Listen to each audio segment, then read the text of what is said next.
So, ayan nga guys. As you can see, dito lang yan sa daan. Ayan po. Dito lang yan guys sa daanan namin. Papunta sa bahay namin. So, green nectarine and cherry. That's all. That's a plum. Plum pala yan, May. That's a plum. A plum.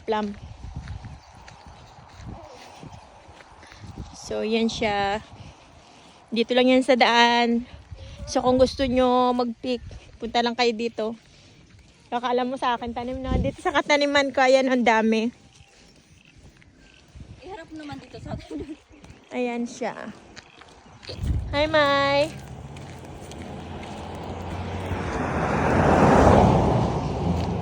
Ayan o. Paano ko kung green apple yata yan? Hindi yung green Ay, apple yata yan siya. No, apple, it's still green, but